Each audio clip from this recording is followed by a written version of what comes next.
네, 감사합니다. 오늘 대전 통계개발원에서 열리고 있는 2023 SDG 데이터 혁신 포럼 두 번째 세션입니다. 데이터 혁신과 가치 창출 세션을 시작하도록 하겠습니다. 저는 좌장을 맡은 카이스트 과학기술정책대원의 박경렬이라고 하고요. 지난 세션에서는 그 한국의 SDG 이행 상황에 대해서 중앙정부 또 지방, 기업, 대학 이렇게 주요 행위자별로 이렇게 발제와 토론이 이루어졌습니다. 이번 세션에서는 이런 다양한 행위자들이 참여하는 데이터 혁신을 어떻게 할 수 있을지, 또 사회적인 가치, 또 정책적인 가치를 어떻게 창출할 수 있을지에 대해서 논의하는 매우 뜻깊은 자리를 갖도록 하겠습니다. 모두 세 분의 발제와 세 분의 전문가 분들 모시고 패널 토론을 진행하도록 할 예정인데요. 저희가 그 앞에 자리를 한 만큼 그 발제자부터 자리에서 간단하게만 소개를 드리도록 하겠습니다. 먼저 무대 왼쪽에서 통계개발원 윤민희 주무관 자리하셨습니다. 네, 국토연구원 장요한 부연구위원 자리하셨습니다. 네, 경희대학교 지리학과 홍성윤 교수님입니다. 네, 토론은 통계청 신우람 사무관님, 네, 공주대학교 김종군 교수님 모였습니다. 네, 한국사회보장정보원 김인수 부연구위원님 모였습니다. 네, 공교롭게도 대전, 또 세종, 서울 가까운 쪽부터 이제 발제를 하도록 하겠고요. 또 마찬가지로 또 대전, 공주, 서울 식으로 이제 토론을 진행하도록 하겠습니다. 오늘 포럼이 데이터 혁신 포럼이잖아요. 근데 데이터 혁신을 위해서는 크게 세 가지가 중요한 것 같습니다. 데이터 세분화하는 작업들이 필요하고, 또 고도화하는 작업들이 필요하고요. 또 국가 단위를 넘어선 그 지역화하는 것들이 굉장히 중요합니다. 이를 위해서는 다양한 방법론도 있을 테고, 또 제도도 필요하고 거버넌스도 필요하고 할 텐데요. 그 현장에서 그 배표 드린 그런 프로그램을 보시면 아셨겠지만, 이번 세션에서는 공간 단위의 격자 데이터, 그리드 데이터의 중요성에 대해서 특히 초점을 세 발제자분들께서 맞춰 주실 예정이고요. 먼저 격자 데이터를 생산과 또 적용할 때 있어서의 여러 가지 기회와 과제, 그리고 두 번째는 어떻게 이를 정책 모니터링에 활용하고 사용할 것인지, 마지막으로는 격자 데이터 활용을 어떻게 확산할 수 있을 것인지에 대한 중심으로 세 분의 발제를 듣고 또 토론을 하도록 하겠습니다. 오늘 포럼은 유튜브로 또 동시에 생중계 진행되고 있기 때문에 온라인 참여자분들께서도 활발하게 댓글창에 질문을 남겨주시고, 또 현장 참여자분들께서도 참여해 주시면 감사하겠습니다. 그러면 첫 번째 발표 윤민희 주무관님께서 준비해 주시면 감사하겠습니다. 오늘 80분 세션에서 발표자분들께서는 17분 내외로 준비를 하셨습니다. 네, 먼저 격자 데이터 생산 과정에서의 도전과 기회라는 주제로 통계개발원 윤민희 주무관님 발제를 박수로 청하도록 하겠습니다.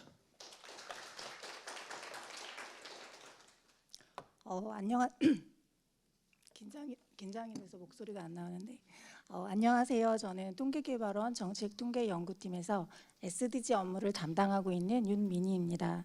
저는 오늘 이 시간 그 SDG 데이터 세분화 관련해서 도시 농촌 적용 사례를 중심으로 이 격자 데이터의 도전과 기회에 대해서 말씀드리겠습니다.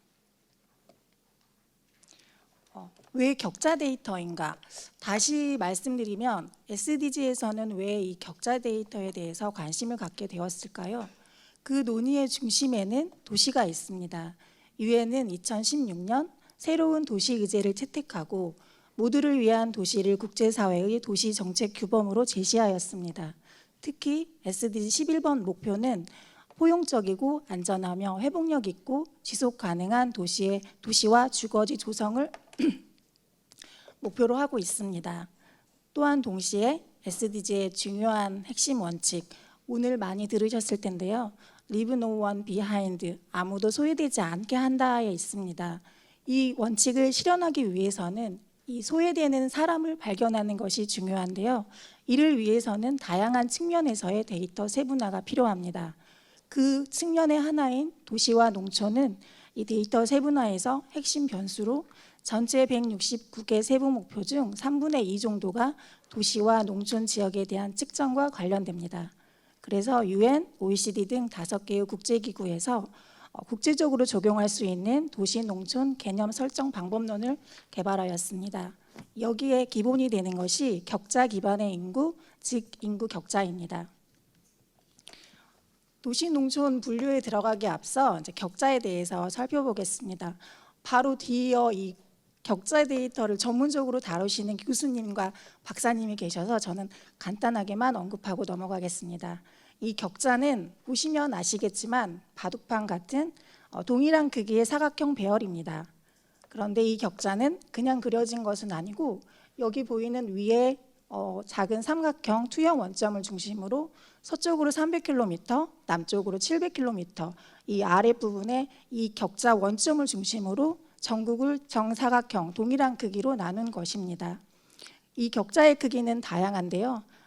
위의 그림의 이 격자 하나의 크기가 100km입니다. 이것을 가로 10, 세로 10으로 나누면 10km의 격자로 나뉘고 이거를 더 나누면 1km 이런 식으로 쪼갤 수 있습니다. 그리고 이 격자 간에는 계층 구조 체계가 존재합니다. 이 격자 데이터는 이러한 격자 체계를 기반으로 동일한 크기의 격자 내의 통계 정보를 제공하므로 비교 분석이 가능하고 공간 정보, 기후 환경, 행정 자료 등 다양한 다른 데이터와 연계가 쉬워 특정 목적이나 지역에 맞는 자료를 생성할 수 있습니다. 그리고 시간이 지나도 변화하지 않고 격자의 크기에 따라 다양한 공간 상세화가 가능합니다. 그럼 본격적으로 이 격차 데이터 중 인구 격차를 활용한 도시화 분류 디그루바 기준을 살펴보겠습니다. 이 정의에서는 1제곱킬로미터 인구 격차 내 인구 밀도와 인접 지역 등을 고려하여 도시와 농촌을 분류합니다. 두 단계로 진행이 되는데 격자 단위로 분류하는 1단계에서는 격자 인구수와 인접한 격자 그룹 인구수를 토대로 도심과 도시 클러스터 농촌 격차셀로 분류합니다. 여기에 활용되는 임계치는 도심의 경우에는 1,500명, 그리고 인접한 격자 1,500명, 5만 명, 그리고 도시 클러스터의 경우에는 300명, 5,000명의 수치가 사용됩니다. 그리고 행정구역 단위로 분류하는 2단계에서는 행정구역 전체 인구 중에서 이 1단계에서 분류된 도심과 농촌 격차셀에 얼마나 거주하는지에 따라서 도시와 준도시, 농촌으로 분류됩니다. 이러한 과정을 거치면 각각의 행정구역이 도시, 준도시, 농촌으로 분류되는 결과를 낳습니다. 그런데 오늘 이 시간에는 격차 데이터 중심인 1단계 기준의 결과를 가지고 살펴보겠습니다. 여기에 활용될 수 있는 자료는 국토지리정보원의 주민정보 기반의 자료가 있고 통계청 인구주택 총조사 자료의 자료가 있는데 저희는 통계청 자료를 활용하였습니다. 이 자료는 통계지리정보서비스 SGIS에서 제공받을 수 있습니다. 인구주택 총조사 자료는 주소 기반의 포인트로 관리하고 있으며 또 격자에 포함되는 포인트를 집계하여 통계값을 생성합니다. 제공받을 수 있는 세부 자료는 성연령별 인구이고 격자 크기는 총 인구수를 기준으로 했을 때 100km에서 100m 자료까지 받을 수 있습니다. 현재 2021년의 자료까지 신청하면 자료를 다운받을 수 있습니다. 이 자료를 가지고 인구격차 자료를 가지고 도시화 분류에 적용해 본 결과입니다. 여기는 대구광역시인데요. 첫 번째 그림에서 보시면 1km 격자의 인구가 300명 이상인 격차세를 추출해냅니다. 그리고 두 번째 그림에서 인접 격자 그룹 인구수가 5,000명 이상인 것을 골라냅니다. 여기가 도시 클러스터입니다. 그리고 세 번째 그림에서 보시는 것처럼 격자 인구가 1,500명, 그리고 인접 격자 그룹 인구수가 5만 명인 것을 뽑아내면 여기가 도심입니다. 이렇게 도심과 도시 클러스터 그리고 그 위에의 농촌 격차셀이 분류가 됩니다. 이것을 전국에 적용해 본 결과입니다. 격자 단위로 보면 이렇게 인구가 몰집된 인구가 이렇게 밀집된 지역을 확연하게 보실 수 있습니다. 일부 지역을 자세하게 살펴보시면 천안 아산시의 경우에는 이렇게 행정구역 경계를 넘어서 도심이 형성되는 것을 보실 수 있고요. 그리고 구미시의 경우에는 한 개의 행정구역 안에 두 개의 도심이 형성되어 있는 것을 보실 수 있습니다. 이렇게 격자 단위로 보았을 때 행정구역 경계와 다른 군집이 형성되는 것을 볼 수 있습니다. 두 번째로 격자 단위에서는 시계열 비교가 편리합니다. 여기는 부산의 도심 지역으로 2015년부터 2021년까지의 지표의 시계열 변화를 보여주고 있습니다. 여기에서는 물론 도시 지역 변화에 따른 지표를 보여주는 거기 때문에 도심이 변화하는 모습까지 다 반영이 되어 있습니다. 그 같은 공간의 격자 단위로 분석을 하고자 하는 경우에는 SGI에서 제공되는 그 격자 단위의 통계를 통해서 분석을 할 수 있습니다. 세 번째로는 다양한 데이터와 연계가 편리합니다. 이 지도는 생활시설 분포 현황을 보여주는 자료인데요. 전국 사업지 조사 자료와 연계된 자료입니다. 여기는 지금 보건소가 어디에 얼마나 분포해 있는지를 알 수가 있고요. 이 자료 외에도 학교나 병원, 경찰서 등의 그 시설에 대한 분포를 알 수가 있습니다. 네 번째로 행정구역과 격자의 차이를 비교해 보았습니다. 여기는 대전광역시의 일부 지역을 보여주는 건데요. 붉은색 격자 부분이 대전광역시의 도심입니다. 그리고 검은색 가운데 경계가 대전 서구의 행정구역을 나타냅니다. 광역시의 동은 일반적으로 도시지역입니다. 대전 서구의 경우에는 둔산동, 월평동 등 24개의 행정동으로 이루어진 도시지역이라고 할 수 있습니다. 그런데 실제로 인구가 몰려있는 이 녹색 지역의 격자 지역을 보시면 전체 면적의 언뜻 눈으로 봐도 절반 정도가 채 안 돼 보이는데요. 이 두 지역을 표로 비교해 보았습니다. 서구 행정구역과 녹색의 서구 도심 지역입니다. 면적을 봤을 때 서구 도심이 36제곱킬로미터로 전체 서구에서 40%가 안 되는 정도인데 인구수나 1인 가구수, 아파트 수는 92%에 이릅니다. 나머지 60%가 넘는 면적의 8%의 인구 그리고 아파트가 분포해 있는 것을 알 수 있습니다. 이렇듯 같은 지역이지만 두 지역의 특성과 상황이 다르고 이에 따라서 두 지역에서 필요로 하는 것이 다를 수 있습니다. 주로 통계를 작성할 때 사용하는 공간 단위는 행정구역과 집계구로 많은 유용한 점이 있습니다. 하지만 모양과 면적이 불규칙하고 시간에 따라 경계가 조정되어 통계 정보의 분포나 추세 등을 비교하기 어려운 점이 있습니다. 또한 지역 정책에 활용되는 지표들은 주로 공식 통계에서 나온 총량적 지표로 구체적인 부분 활용에는 한계가 있습니다. 이러한 문제를 해결하기 위해서 격자 데이터의 활용성이 증가하고 있습니다. 그러나 아직은 이렇게 격자 데이터 생산 과정에서 어려움들이 있는데 이런 부분들을 통계적 관점에서 단계별로 살펴보았습니다. 자료 수집 단계입니다. 보통 통계 자료를 활용하시는 분들은 원하는 것이 주로 상세한 데이터일 것입니다. 격자 자료와 융합하고 이렇게 격자 단위로 분석하기 위해서는 더 상세한 데이터가 필요하고 이를 구축하기 위해서는 많은 시간과 노력이 필요합니다. 그런데 이렇게 각 기관별로 구축한 자료가 서로 공유가 많이 어렵고 또 데이터 양이 방대하기 때문에 이를 구매하는 경우에는 많은 비용이 소요됩니다. 그리고 각 기관마다 자료마다 기준 시점이나 좌표계, 용어 등에서 차이가 발생합니다.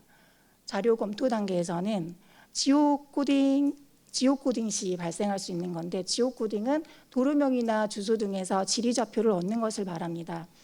이 단계에서 주소 변경이나 말소 등에 따른 변동사항에 대한 반영 시점에서 차이가 발생할 수 있고 주소 누락 등 행정자료의 한계로 매칭이 되지 않은 경우도 발생할 수 있습니다. 자료 분석 및 공표 단계에서는 격자 자료 집계 시에 이렇게 총 수치와 차이가 발생할 수 있는데 현재 통계청에서 제공되고 있는 격자 통계는 특별조사구와 외국인이 제외되어 있습니다. 또 다음 아래 그림처럼 격자가 해당 지역을 가로지르는 경우 분석이 어렵고 다른 지역과의 비교도 쉽지가 않습니다. 특히 정책을 수립하고 예산을 집행하는 단위는 지자체입니다. 그래서 지자체에서는 주로 행정구역 기준의 자료를 필요로 하고 많이 활용합니다. 그런데 여기서 중요한 것은 앞에서 살펴본 것처럼 경계를 넘어 형성된 지역의 경우는 개별적으로 독립적으로 정책을 펴는 것이 아니라 지자체 간의 협업이 필요할 수 있다는 것입니다. 또한 각 지역의 정확한 특성을 이해하기 위해서는 행정구역뿐만 아니라 통계적 목적의 다양한 분류나 경계의 활용이 필요할 것입니다. 앞에서 생산 단계별 어려움들을 봤는데요. 이를 위해서 그리고 격자 데이터의 효율적인 활용을 위해서는 생산기관 간 거버넌스 형성이 필요합니다. 이를 통해서 다양한 출처 자료 연계 그리고 자료 공유를 위한 표준화 기준을 마련하고 데이터 처리 방법 및 관련 기술들을 공유하여 시간과 많은 그런 비용을 단축할 수 있을 것입니다. 그리고 이런 격자 데이터를 통해서 우리가 기대할 수 있는 것을 두 가지 측면에서 살펴봤습니다. 먼저 정책적 측면에서 정밀한 격자 단위의 분석은 해당 지역에 맞는 핀셋 정책을 가능하게 합니다. 또 반면 행정구역 경계를 넘어 형성된 지역의 경우에는 지자체 간 협업을 통해서 효율적인 정책을 마련할 수 있을 것입니다. 통계적 측면에서는 장기 시계열 데이터를 구축할 수 있고 데이터 일관성 그리고 정확성을 확보할 수 있으며 공간 정보와의 연계를 통한 통계 자료의 활용성을 향상시킬 수 있을 것입니다. 이거는 제가 뒤늦게 추가한 부분인데요. 발표 자료에는 없고요. 이거는 지난주 월요일 날 있었던 도시화 분류 세미나 자료입니다. 인구 격자 그리고 도시화 분류를 중심으로 OECD 주관으로 회의가 개최되었는데요. 유럽에서는 이렇게 인구 격자를 활용한 도시화 분류를 적용 중에 있습니다. 2021년 기준의 인구 격자를 기반으로 업데이트를 할 예정이고 이후에 매년 수행할 예정이라고 합니다. 그리고 뉴질랜드의 경우에는 기존의 인구 자료를 토대로 추정하여 인구 격자를 구축하고 있습니다. 그리고 이렇게 구축된 격자를 시범적으로 오픈을 하였는데 이를 통해서 인구 격자 활용성을 평가하고 격자 통계 수요를 파악을 하고 있었으며 또 격자 표준화, 격자 체계 표준화를 준비 중에 있었습니다. 튀르키예는 주소 기반의 등록 시스템을 통해서 인구 격자를 구축을 하고 있었고요. 도시화 분류 1단계를 공식적으로 적용하여 매년 공표 예정이라고 합니다.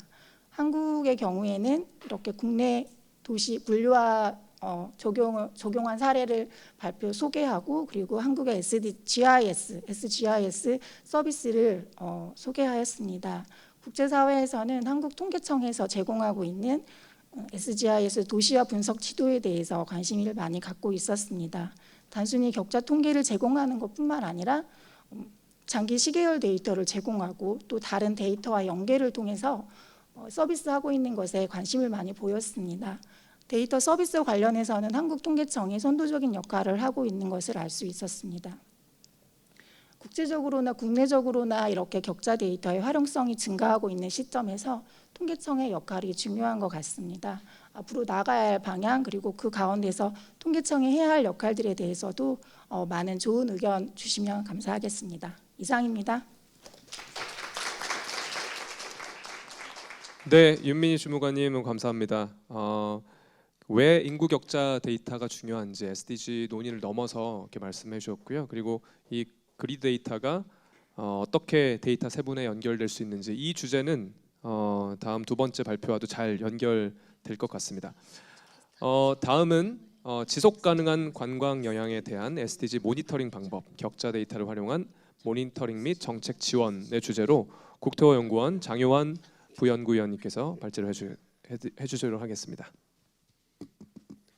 예, 반갑습니다. 제가 좀 키가 커가지고 마이크가 좀 조절이 필요하네요. 예, 반갑습니다. 저는 국토연구원의 국토연구원 모니터링 센터에서 근무하고 있는 장유한입니다. 저의 주된 역할은 이제 AI, 머신러닝, 빅데이터 이런 걸 이용해서 어떻게 하면은 우리나라 국토를 더 발전시키고 잘 유지하고 관리하고 다음 세대를 위해서 하나뿐인 외운 멘트라도 좀 빨리 하고 있어요. 잘 전달할 수 있을지 이런 것들을 연구하고 있습니다. 그래서 이제 오늘 드릴 말씀은 이제 지속 가능한 관광 영향에 대한 SDG 모니터링 방법이라고 생각하시면 될 것 같아요. 저의 발표를 시작하기 전에 짧은 퀴즈를 하나 내겠습니다. 1년에 한 번씩 하는데 저의 뒤에 계신 젊으신 분들은 별로 관심 없으실 것 같고요. 저랑 동년배나 아니면 그 언저리 계신 분들이 살짝 좀 싫어하시는 거 하나 있는데 그 건강검진입니다. 네. 건강검진 가면은 의사 선생님한테 혼나기도 하고 뭘 더 해라 막 혼나기도 하죠. 건강검진이 왜 필요할까요? 건강검진은 어떻게 보면은 건강을 위해서 하기 때문에 하는 것도 있지만은 전체적인 몸을 구석구석 모니터링 한다는데 그 의의가 있다고 할 수 있을 것 같습니다. 모니터링 하려면은 평가를 해야 되겠죠. 앞선 김은미 총장님도 말씀해 주셨는데 평가를 해야 모니터링이 가능합니다. 같은 맥락에서 방금 이제 윤민희 주무관님께서 말씀해 주셨지만은 격자가 참 좋은 이유인데 그 이유를 다시 한번 되짚어 보면은 모니터링을 하기 위해서는 시간과 공간이 일원화가 돼야 됩니다. 시간과 공간이 다른데 저희가 모니터링을 할 수 있다라는 것은 굉장히 어려운 일이겠죠. 그래서 오늘 드릴 말씀은 그런 것들을 위주로 어떻게 지속 가능한 관광 영향에 대해 응용해 볼 수 있을지 그 부분을 중심으로 말씀을 드리도록 하겠습니다. 여러분 제주도 좋아하시나요? 예, 저는 좋아합니다. 네, 제주도 좋아하는데 최근에 이제 제주도에서 이제 한 달살이 방문자를 좀 조사를 해봤더니 유동인구 데이터를 이용했나 봐요. 그랬더니 한 3만 5천여 명이 이렇게 제주도를 좋아했다고 하고 지역별로 이렇게 다양하게 방문을 하셨어요. 그래서 제주도가 역시 훌륭한 곳이구나 이렇게 보이기도 하고 오른편에 보이는 것들이 조금 더 가족 미 동반자분들이 더 많이 가시는구나 생각을 하게 되는데 이렇게 그림을 보다 보니까는 한 가지 궁금한 점이 생기는 거예요. 이 많은 사람들이 이 부분에 전부에 갔을까? 아니면은 다른 곳을 가진 않았을까? 제가 최근에 갔던 제주도 방문했을 때 갔던 관광지와는 조금 차이가 있는 것 같기도 하고 그런 것들을 고민하게 된 거죠. 그래서 이제 앞선 주무관님께서는 이제 SGIS를 말씀해 주셨는데 저는 이번에는 이제 국토정보 플랫폼 지리원에서 운영하고 있는 국토정보 플랫폼을 좀 봤습니다. 제주시 전체가 있고요. 아래 서귀포시가 있는데 일단 제주시부터 좀 보면은 제주시만 보면은 시군구 단위로 봤을 때 인구가 어떤 저런 숫자로 색깔로 같이 범례로 표현이 되죠. 그래서 읍면동으로 봤을 때 조금씩 흰 부분이 발생하기 시작합니다. 여기서 하얀 부분은 더 인구가 적은 거고 진한 부분은 인구가 더 많다라고 말씀드릴 수 있을 것 같아요. 여기서 조금 더 이제 리 단위로 가봅니다. 리 단위로 가보면은 흰 부분이 조금 더 늘어나고 더 가늘어졌죠.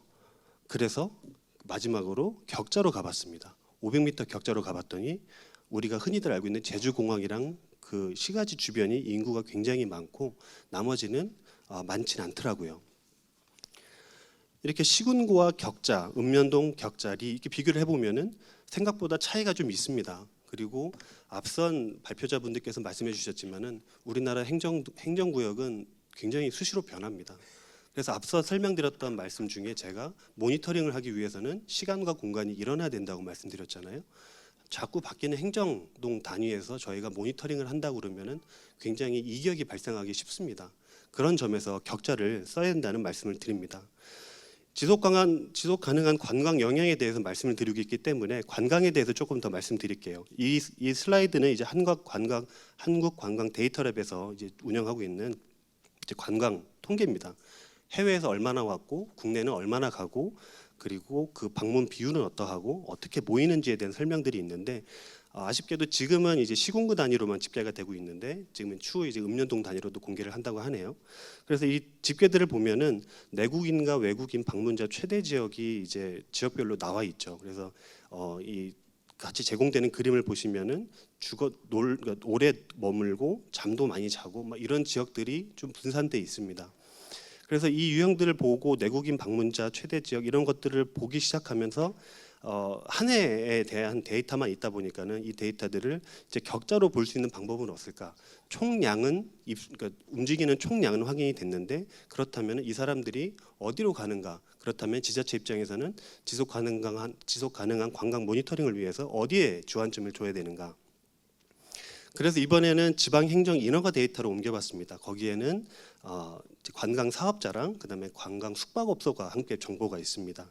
왼쪽에 보이시는 그림은 이제 POI, 그러니까 그 지점에 대한 지점 정보를 클러스터링을 해본 거예요. 그래서 간단한 머신러닝을 써가지고 지방행정 인허가 데이터에 있는 관광 사업자 등록 위치들을 쭉 봤더니 모여 있는 곳일수록 색깔이 다양하다고 보시면 될 것 같아요. 근데 위에 서울, 경기 쪽에 주로 서울이죠. 서울에 굉장히 많은 그룹들이 있고 그 다음에 보이는 게 제주입니다. 제주에 있고 그리고 앞선 슬라이드에서 봤던 경기도, 경상북도, 충청남도는 꽤 많은 숫자가 방문을 했는데도 그렇게 많지는 않죠. 그 오른편에 보이는 건 이제 시간별로 등록 연도별로 관광 사업자가 어떻게 들쭉날쭉하는지를 좀 보여주는 그래프라고 보시면 되겠습니다. 그 다음에 이제 볼 수 있는 이제 그렇다면 이 사람들이 와서 그냥 갈 수도 있지만 숙박도 하겠죠. 숙박업소들은 어떻게 분포를 하고 있을까?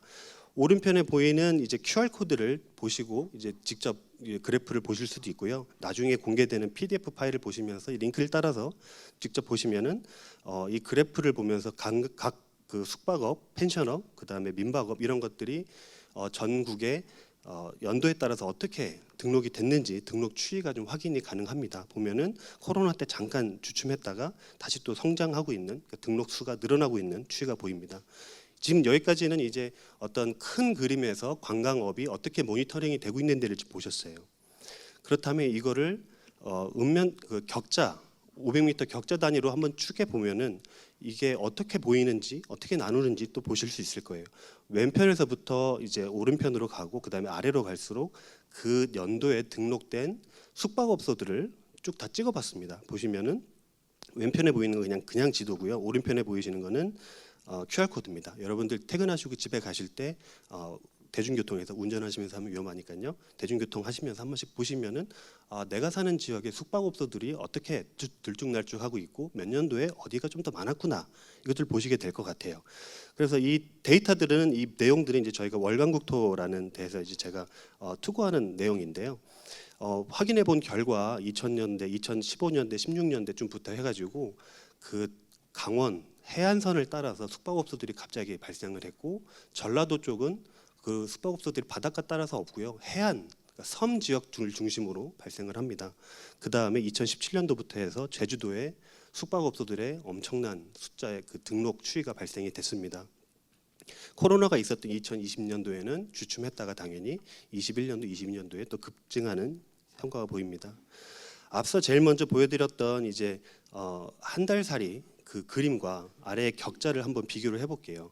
왼편에 보이시는 거는 보시면은 왼편 위에 보시는 거 보면은 어느 정도의 사람이 읍면동, 시군구 혹은 리 단위로 사람들이 모여서 거기에서 한 달을 지내왔고 그리고 실제 거주 인구는 어떻게 보이고 그리고 그 아래편에 보시면은 숙박업소들이 이렇게 분포해 있기 때문에 이 숙박업소들에 그 사람들이 살았다라고 생각을 해볼 수가 있겠죠. 그리고 오른편에 있는 QR 코드도 나중에 집에 가실 때 한번 보시면은 여기에도 전국에 어떻게 숙박업소들이랑 관광업종들이 있는지 확인해 볼 수가 있을 것 같습니다. 이렇게 쭉 늘어놓고 보면은 이제 저희 SDG를 길게 놓고 봤을 때도 앞으로 남은 5년에도 이런 관광적인 모니터링이 가능하다는 말씀을 드립니다. 이 부분은 이제 정리한 부분인데요. 앞서 말씀드렸던 해안선을 따라서 높은 밀도로 증가를 했고 그 다음에 시장 원리에 따라서 수요자가 있기 때문에 공급자들이 이렇게 숙박업소들을 만드는 시장 균형 원리가 대체제로 확인해 볼 수 있다. 우리가 관광자를 일일이 찝어서 볼 수는 없지만은 그만큼 수요가 발생했기 때문에 거기에 있는 숙박업소들이 발생하는 것을 볼 수 있지 않겠냐. 대체제로 저희가 지원해 볼 수 있다라는 말씀을 드립니다. 그리고 또 하나는 한 가지만 봤을 때는 이제 데이터의 편향성이 발생할 수 있겠지만은 앞서 보셨던 관광 데이터랩의 데이터와 그리고 지방 인허가 데이터에 이 데이터를 중첩해서 보면은 총량의 유입이 있고 그리고 지역별로 숙박업소 그 시설들에 대한 정보가 있기 때문에 이 두 개를 영합을 해보면은 분포가 달라지는 게 보이겠죠. 이런 식으로 접근할 수 있다 말씀을 드립니다. 예, 제가 잘못 눌렀네요. 예, 그리고 이제 마지막으로 짧게 경제 활동도 모니터링이 가능합니다. 경제 활동을 모니터링 가능합니다. 격자가 가지고 있는 가장 큰 장점 중에 하나는 시간과 공간이 일원화되어 있기 때문에 같은 공간과 같은 시간 안에 필요한 정보들을 레고처럼 쌓을 수가 있습니다. 여러분들 한 번쯤 레고는 해보셨죠? 안 해보셨어도 집에 가시는 게 한번 해보시면 재밌습니다. 레고가 장점이 뭘까요? 우리가 그 사이즈를 알고 있어요. 그래서 그거에 맞춰서 끼워 넣을 수 있고 그걸로 뭔가를 조합을 할 수가 있습니다. 그런 면에서 봤을 때 격자 안에 넣을 수 있는 무궁무진한 데이터가 있습니다. 물론 저희 현재로서는 17개 모든 지표들을 저희가 채울 수는 없겠지만은 방향성을 가지고 채워 넣다 보면은 하나씩 해볼 수가 있겠죠. 그래서 인구도 될 수 있고 접근성도 될 수 있고 경제도 될 수 있고 토지 이용도 될 수 있습니다. 여기서 사용한 거는 이제 코리아 크레딧 뷰로라고 이제 주거지와 직장 주소지 정보가 있는 전국의 23,000명, 아마 여러분들의 정보도 어딘가에 있을 거예요. 근데 이 데이터는 이제 개인정보 식별을 위해서 좀 날린 정보도 좀 있고요. 그 다음에 이제 개인정보 식별이 되지 않는 선에서 처리가 된 데이터라고 보시면 될 것 같습니다. 그래서 여기서 주안점을 본 거는 주거지 기준으로 이 사람들의 출퇴근 거리는 어떨며, 그 다음에 직장 주소지 기준으로 이 사람 출퇴근 거리는 어떨까, 그리고 그 사람들의 신용카드 소비는 어떠하고 그 사람들의 주거 정도는 어떠한가를 좀 간략하게 봤어요. 그래서 그림이 조금 난잡해 보일 수도 있는데요. 위쪽에 보이는 게 주거지 기준으로 집계된 데이터라고 보시면 되고, 아래쪽에 보이시는 게 직장 주소지 기준입니다. 전국 단위 데이터가 다 있는데 여기는 편의상 지금은 서울 경기만 표시를 했습니다. 마찬가지로 QR 코드랑 링크가 있습니다. 나중에 시간 나실 때 보시면 될 것 같습니다. 그 부동산 보유 비율을 보시면은 주거지 기준으로는 이 위쪽에 그 남양주나 아니면 경기 남부 쪽에 상당히 많은 비율의 신도시겠죠. 이런 비율의 주거지 비율이 확인이 되는 것 같고, 직장 주소지 기준으로 보면은 그냥 서울은 살짝 하얗고 나머지는 좀 퍼져 있는 거라고 보시면 될 것 같습니다. 직장까지의 평균 이동 거리는 어떨까요? 세 번째 컬럼입니다. 보시면은 아무래도 신도시에서 움직이는 분들의 직장까지의 평균 이동 거리가 조금 더 길고, 그리고 직장 주소 기준으로 봤을 때는 경기 외곽 지역에 계신 분들의 이동 거리가 좀 더 기네요. 신용 대출 잔액 변화도 집이 있기 때문에 신용 대출도 좀 받으셨겠죠. 그래서 이런 분들의 트렌드도 좀 나옵니다. 예, 이건 조금 마지막 슬라이드이긴 한데요. 연령별대로 좀 쪼개봤습니다. 연령별대로 20대, 30대, 40대, 50대, 60대입니다.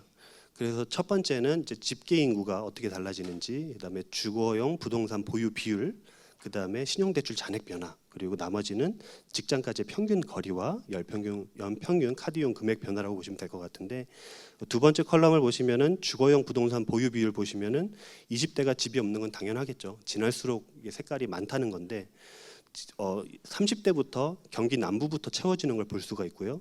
50대, 60대 전국에 전역에 좀 퍼져 있는 게 확인이 됩니다. 신용대출 잔액 변화도 보시면은 녹색으로 갈수록 잔액이 조금 더 있다라고 보시면 돼요. 그래서 20대, 30대가 조금 높고 40, 50, 60대부터 조금 줄어든다. 근데 20대, 30대는 이해가 되죠. 사회초년생이기 때문에 집도 마련하고 차도 마련하고 이런 부분에서 신용대출 잔액이 조금 발생한다라고 생각할 수 있지만은 20대를 놓고 봤을 때는 조금 이거는 무슨 문제가 있는 건 아닌지 좀 정부에서 관심 있게 볼 필요가 있다, 이런 말씀을 드립니다. 주거지 기준도 마찬가지입니다. 주거지도 직장 주소지도 이렇게 보시면 트렌드가 좀 보입니다. 격자 기반으로 하는 모니터링이 굉장히 다양합니다. 여러분들께서 관심 가지고 계신 그 각자의 업무 분야에서 혹은 관심 영역에서 무엇을 생각하시든지 생각보다 그것들은 가까이 있을 수 있습니다. 이게 같은 일원화된 공간에서 같은 시계열로 보시기 시작하고 직접적으로 볼 수가 없다면은 대체제는 어떤 시설에 대한 접근성을 같이 접목해서 본다면은 충분한 대체제로서의 역할도 가능하다고 볼 수 있을 것 같습니다. 아무래도 아직까지도 어려움이 당연히 있습니다. 근데 그나마 우리나라가 굉장히 선진국에 속하기 때문에 개인정보 데이터 3법이 가지고 있는 강한 힘으로 어떤 신용카드 정보라든지 이런 POI 정보들도 저희가 쉽게 구독할 수 있는 장점이 있는 그런 것들도 있지만은, 한편으로는 이제 3인 이하의 식별을 되는 그 공간 단위는 이미 다 처리가 돼야 되는 그런 한계가 좀 있다는 게 앞으로 저희가 풀어야 될 숙제 같습니다. 하지만 다른 말씀 하나 더 드리면은 이미 그 OECD라든지 다른 국제기구에서도 저희가 가지고 있는 데이터 3법의 활용 방안에 굉장히 집중을 많이 하고 있거든요. 그런 보면서 데이터 3법과 그리고 격자로 이루어지는 이런 분석 방법론에 대해서 굉장히 관심이 높다는 말씀을 드립니다. 이상으로 발표를 마치겠습니다. 네. 네, 발제 대단히 감사합니다. 시간을 정확하게 또 지켜주셨는데 또 2분 정도를 또 벌어주셔갖고 저자로서 너무 감사합니다. 그 격자 데이터 기반의 모니터링의 중요성에 대해서 아주 자세하게 말씀해 주셨고요. 사실 우리가 SDG 데이터 혁신 포럼이기 때문에 SDG에 적용해 보면 SDG 3번 같은 경우에 보건 프로젝트를 우리가 수행함에 있어서 해당 프로젝트가 해당 국가의 어떤 유아 사망률이 높거나 혹은 모자 보건 상황이 안 좋은 곳에 가고 있는가를 하나의 레이어를 깔아서 이제 볼 수 있겠죠. 그래서 이런 격자 기반의 데이터, 서브내셔널 레벨에서의 데이터가 굉장히 중요하다는 그런 여러 가지 함의를 주셨고요.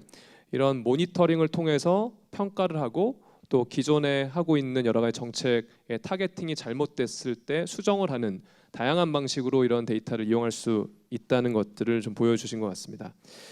세 번째 발제와도 연결이 될 것 같은데요. 세 번째 발표는 홍성윤 교수님, 경희대학교 지리학과 홍성윤 교수님께서 데이터 혁신에서 격자 데이터의 생산과 확산의 의미로 다양한 사례와 또 세분화에 대한 것들에 대해서 주제 발표를 해주시겠습니다. 폭우를 뚫고 멀리서 와주셨기 때문에 큰 박수로 청해 주시면 감사하겠습니다. 네, 안녕하십니까. 방금 소개받은 경희대학교 지리학과 홍성현입니다. 저는 키가 그렇게 크지 않아가지고 마이크를 다시 한번 재조정을 했는데요. 잘 들리시는지 모르겠습니다. 저는 이 격자 데이터 생산이 이 SDG라고 하는 것에 어떤 의미를 가질 수 있는지, 이 지속 가능한 발전을 달성하는데 여러 가지 목표들을 달성하는데 어떤 의미를 가질 수 있는지에 대해서 간단하게 좀 준비를 했고요. 재작년에 분석했던 것을 하나의 사례로 가지고 와서 이러한 격자 데이터의 확산이 궁극적으로 이것이 직접적으로 어떤 지속 가능한 발전을 이끄는 것은 아니지만 어떻게 도움이 될 수 있는지 짧게 한번 좀 설명을 드리도록 하겠습니다. 마지막 발표이기 때문에 길어지지 않도록 특별히 좀 주의를 하도록 하겠습니다. 크게 세 가지 부분으로 구성을 했는데요. 좀 원론적인 내용으로 시작을 합니다. 이 지속 가능 발전 목표를 달성하는 데 있어서 데이터의 어떤 중요성, 지표의 중요성 같은 부분에서 시작을 해서요.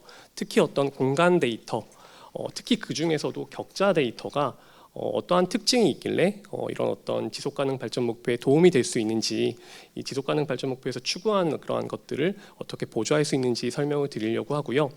그리고 말씀드린 것처럼 이 격자 데이터를 실제로 우리가 분석해 봤을 때 그 결과가 기존의 어떤 행정경제 데이터 이런 것들과 비교해서 어떤 차이가 있고 그런 것들이 어떤 것들을 우리에게 시사하는지, 지속가능 발전 목표라고 하는 부분에서 그런 부분을 좀 준비를 했습니다. 그리고 이제 마지막으로 다시 한번 처음으로 돌아가서요. 이런 어떤 격차 데이터의 생산, 그리고 이것이 이루게 되는 데이터 혁신이 어떻게 이런 SDG에 영향을 줄 수 있는지, 긍정적인 영향을 줄 수 있는지까지 말씀을 드리면서 발표를 마칠 예정입니다. 네, 그렇게 좀 준비를 했고요. 그래서 아까 말씀드린 것처럼 원론적인 부분부터 좀 시작을 합니다. 이 지속가능 발전 목표를 달성하는 데 있어서 데이터가 어떤 의미를 갖느냐, 이런 지표나 데이터가 그 자체가 어떤 지속가능 발전 목표를 이루게 하는 것은 아닐 것입니다. 아까 앞선 1차 세션에서 첫 번째 세션에서 말씀하신 것처럼 지표보다는 목표가 중요하고 그 목표를 우리가 어떻게 달성할 수 있는지 시행 방안을 마련하고 그걸 우리가 철저하게 시행해 나가는 것, 그게 당연히 중요하겠죠. 그렇지만 이제 우리가 가지고 있는 어떤 재원이라든가 이런 것들이 항상 한정되어 있기 때문에 우리가 가지고 있는 재원을 어떻게 효과적으로 분배할 것인가, 어디에 투입할 것인가, 우리가 미흡한 부분이 어디인가를 파악하기 위해 지표가 중요하고, 그 지표를 우리가 정교하게 만들기 위해 데이터가 당연히 중요하다는 거 여기 계신 분들은 다 알고 계실 것이라고 생각을 합니다. 그 중요한 역할을 지금 통계청, 국내에서는 통계청 그리고 통계개발원에서 하고 계시고요. 사실 저는 이 SDG 분야를 하는 사람은 아닙니다. 저는 공간 분석을 하는 사람이기 때문에 이 분야가 좀 생소해서 여기 오기 전에 이 부분을 좀 공부를 열심히 했습니다. 그러면서 통계개발원에서 운영하고 있는 SDG 데이터 플랫폼이라고 하는 것도 좀 볼 수 있었고요. 열심히 봤는데 여러 가지 그 17개 목표에 대한 지표들이 그 체계적으로 잘 정리가 돼서 이렇게 각각을 들어가게 되면 세부적인 지표들 하나하나가 잘 정리가 되어 있는 것을 확인할 수가 있었습니다.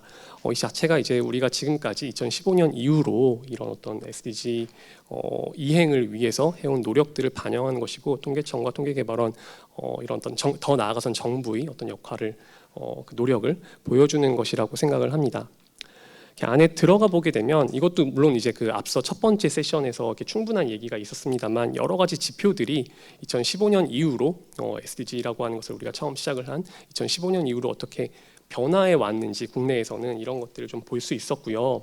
뭐 에너지 보장이라든가 불평등 감소 같은 것들 세부적인 지표 앞에서 봤습니다만, 이런 것들이 좀 개선되었다라는 것들 우리가 좀 직관적으로 확인할 수 있었습니다. 그렇지만 이제 안타깝게도 모든 지표들이 다 이렇게 좋아지고 개선되고 그런 것은 아니어서 그렇지 않은 지표들도 있었고요. 예를 들면 뭐 재난으로 인한 사망 실종자 수 같은 경우에는 조금 좋아지지 않는 모습도 보였습니다. 예를 들면 2015년에는 0.131명 10만 명당 그랬으나 2020년에는 2.089명으로 크게 증가했다. 사실 2020년 같은 경우에는 우리가 누구나 알 수 있습니다. 코로나의 영향이 있었기 때문에 이렇게 크게 증가했다라는 거 이렇게 다 우리가 알 수 있지만, 2018년에도 0.283명 하는 식으로 증가하는 모습을 보였거든요. 그럼 우리가 이러한 통계를 봤을 때, 이러한 통계를 제공하는 것까지가 어떤 통계청의 역할이라고 한다면, 우리가 이러한 통계를 봤을 때 여기서 갖게 되는 궁금증, 우리가 또 알아야 하는 것은 왜 이렇게 증가했을까라고 하는 부분일 것입니다. 이러한 질문을 당연히 던지게 되고요. 이 왜라는 질문에 대한 답은 항상 우리가 다각적으로 살펴봐야 하는 것 아니겠습니까? 다각도로 살펴봐야 하고, 그 과정에서 중요한 게 이러한 것들이 어디에서 발생하고 있는가, 이런 질문도 굉장히 중요한 핵심적인 질문이 될 것입니다. 왜라는 질문에 답을 하기 위한 핵심적인 질문이 될 것입니다. 이 부분에서 공간 데이터의 역할이 나온다고 생각하고요. 통계청에서 지금 행정동 단위로 공간 데이터를 배포하고 있습니다만, 이러한 공간 데이터들, 이런 것들을 잘 사용했을 때 우리가 어디에 대한 답을 찾을 수도 있고, 이것이 왜에 대한 답을 찾을 수도 있기 때문에, 줄 수도 있기 때문에, 이런 것들이 궁극적으로는 우리에게 지금 부족한 부분 어디를 보완해야 하는지, 우리가 가지고 있는 한정된 재원들을 어디에 투자해야 하는지, 이런 것들을 파악하는 데 도움이 될 것입니다. 아래 나오는 해양 쓰레기 같은 부분도 마찬가지여가지고요. 물론 들어가 보게 되면 지표에 따라서 어떤 지표들 같은 경우에는 이런 어떤 시도 단위로 이런 그 공간적으로 세분화가 어느 정도는 되어 있는 지표들도 있습니다. 그렇지만 아시겠지만 시도라고 하는 것도 굉장히 큰 그러한 그 총량적인 그러한 그 단위이기 때문에, 이것만 가지고는 구체적으로 왜라는 질문에 대한 답을 찾기에는 조금 부족하다고 생각을 합니다. 총량적인 지표 당연히 도움이 됩니다. 우리가 어떤 중앙정부 차원에서 아니면 지방정부 차원에서도 거시적인 어떤 목표를 설정하거나 정책을 수립하는 데 도움이 될 수 있지만, 일선 현장에서 우리가 행정적인 어떤 도움이나 아니면 지원책을 마련하려고 할 때, 아니면 우리가 이런 SDG 달성에는 앞서 정부의 역할이나 그 기업의 역할도 얘기를 했지만, 시민단체 이런 쪽의 역할도 굉장히 중요하다고 생각을 하거든요. 그런데 시민단체들이 어디에 우리가 주목해서 어느 지역에 가서 활동을 해야 할까, 이런 부분을 파악하는 데는 당연히 시도 단위는 부족합니다. 그렇기 때문에 이거보다 조금 더 상세한 데이터의 필요성, 이런 부분이 계속해서 제기가 되는 것이고요. 그렇기 때문에 앞에서 발제해 주신 부분처럼 격자 데이터나, 사실 이런 그 데이터의 크기도 중요하고, 이걸 가지고 우리가 뭔가 분석을 할 때는 데이터가 얼마나 균일하냐, 이런 부분도 중요한데요. 격자 데이터나 이런 부분에 대한 어떤 언급이 계속해서 나오는 데에는 우리가 지금 보여주는 것들, 우리가 지금 공표하는 이러한 지표들이 부족한 부분이 있기 때문에 그러할 것입니다. 물론 이제 우리가 좀 더 상세한 어떤 지표를 계산할 수 있는 그러한 데이터들을 가지고 있지 않은 것은 아닙니다. 통계청에서 이미 그 SGIS를 통해서 행정동 단위의, 더 나아가서는 뭐 집계구 단위의 데이터들, 통계 데이터들을 많이 가지고 있고, 뭐 서울시라든가 지방자치단체에서도 나름의 어떤 그런 데이터들을 집계구 형식으로 배포하거나 이런 것들이 있습니다. 그렇기 때문에 이런 것들을 우리가 잘 취합해서 지표를 도출해낼 수도 있을 것입니다. 그렇지만 이제 행정경계가 갖고 있는 문제점에 대해서 바로 앞선 발표에서 이렇게 충분히 설명을 해주셨는데, 이게 크기의 문제도 있습니다. 그렇지만 사실 이게 도심 지역에서는 크기만으로 인한 문제가 그렇게 크진 않습니다. 정말 큰 문제는 도시가 아닌 농촌으로 갔을 때, 농촌도 우리의 국토이고 이 SDG의 대상이기 때문에 우리가 그쪽도 모니터링을 해야 하는데, 농촌으로 갔을 때의 문제, 그리고 아까도 잠깐 말씀드렸지만 크기뿐만이 아니고 이 균일하지 않다, 모양이 균일하지 않다라는 부분에서 오는 분석에서의 문제가 있기 때문에 우리가 격자 데이터에 대한 이야기를 계속하게 되는 것 같습니다. 격자 기반의 어떤 공간 유닛, 격자 기반의 이런 공간 단위가 행정 경계 단위보다 무조건 좋다, 이런 얘기를 하는 것은 당연히 아닐 겁니다. 만약 그렇다면 진작에 전 세계가 다 그렇게 바뀌었겠죠. 그런 건 아니지만 우리가 SDG라는 측면에서 봤을 때, 그리고 어떤 모니터링의 측면에서 봤을 때 격자가 갖는 장점이 분명히 있습니다. 시간이 지난다고 해서 변하지 않는다는 점, 도농 간 경계에 따라서 크기가 달라지지 않는다는 점, 그리고 해양과 국토, 그 내륙의 어떤 경계에서도 우리가 다른 단위를 사용하지 않고 일관된 단위를 통해서 사용할 수 있다는 점, 그리고 많은 나라들이 비슷한 크기의 250m, 1km 같은 이러한 그 비슷한 단위를 사용하고 있기 때문에 국가 간의 비교에서도 유용함이 있다라는 그러한 장점을 가지고 있습니다. 이러한 사례들과 이러한 어떤 그 원론적인 얘기들과 함께 제가 구체적으로 준비한 사례가 하나 있는데요. 이거는 이제 그 재작년에 그 통계 개발원과 그 공동 연구를 한번 수행을 한 적이 있습니다. 이 노인 취약 지역이라는 것을 한번 탐색해 보자라고 하는 주제로 분석을 시작을 했는데, 사실 노인 취약 지역의 탐색 자체가 목표는 아니었고요. 우리가 도시와 농촌, 그러니까 여러 어떤 지역의 이런 격자 데이터와 행정경계 데이터를 사용했을 때 결과가 어떻게 다르게 나올 수 있을까, 이런 부분을 한번 테스트해보자, 파일럿으로 한번 해보자, 이런 의미로 공동 연구를 수행을 했었습니다. 사례 지역으로 선택했던 지역이 두 지역인데요. 하나는 서울시였고요, 또 하나는 남양주시였습니다. 이 두 지역은 알고 계시겠지만 인접한 지역입니다. 서울 위에 바로 이렇게 남양주가 인접해 있기 때문에.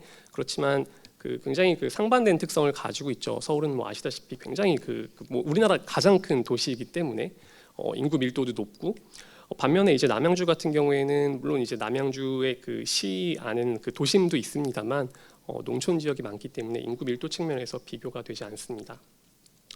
그래서 우리가 이것을 행정동 경계로 보여줬을 때 지금 남양주 아래에 있는 게 놀랍게도 행정동 경계입니다. 이렇게 크게 나오거든요. 행정동 경계로 봤을 때, 그리고 그 격자 단위로 봤을 때 굉장히 그 인구의 분포의 측면에서도 굉장히 다른 인상을 주게 되고요. 당연히 우리가 이 그 행정동 단위로 봤을 때는 이게 인구수에 따라서 집계를 어느 정도는 하기 때문에 그 경계가 만들어지기 때문에 이걸 가지고 인구의 분포를 다시 본다는 측면에서는 단점도 있습니다. 정확한 분포를 다시 본다는 측면에서는 분명한 단점을 가지고 있습니다. 이렇게 우리가 간단하게 인구를 볼 때도 이 격자 단위와 행정동 단위의 차이가 이렇게 나타나게 되는데요. 이걸 가지고 분석을 했을 때는 더 큰 어떤 차이가 나타나는 것을 확인할 수가 있었습니다. 구체적으로 분석을 어떻게 했는지에 대해서 여기서 자세하게 설명을 드릴 필요는 없을 것 같고요. 저희가 이거 공동 연구를 한 다음에 논문으로 게재를 했기 때문에 필요하시면 그 부분을 전달을 해드리도록 하겠습니다. 분석을 할 때 데이터들은 대부분 통계청에 있는 데이터를 가지고 와서 저희가 격자에 직접 입력을 해서 사용을 했는데요. 그때는 그 격자 데이터가 배포가 되기 전이었기 때문에 가지고 와서 사용을 했는데, 앞서 이제 발제해 주신 것처럼 국토연구원에 이렇게 좋은 데이터가 많이 있는 걸 알았으면 그걸 가져다가 좀 사용을 할 걸 그랬다는 생각도 좀 들긴 합니다. 분석 방법에 대한 부분은 제가 지금 시간에 대한 가늠이 잘 안 되는데 시간을 좀 많이 소모한 것 같아서 이렇게 간단하게만 설명을 드리고 넘어가겠습니다. 각각의 행정 단위에서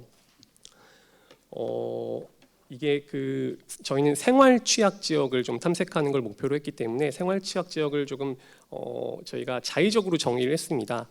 어떤 버스라든가 지하철 같은 대중교통 접근성이 좋지 않고, 녹지에 대한 접근성도 좋지 않고, 의료 시설에 대한 접근성도 좋지 않고, 다 접근성에 대한 이야기가 나오는데요.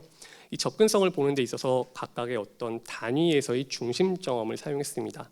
이 중심점과 POI들, 여러 가지 뭐 이렇게 대중교통 위치라든가 아니면 의료 시설의 위치라든가 이런 거리를 사용해서 그 분석을 진행을 했고요.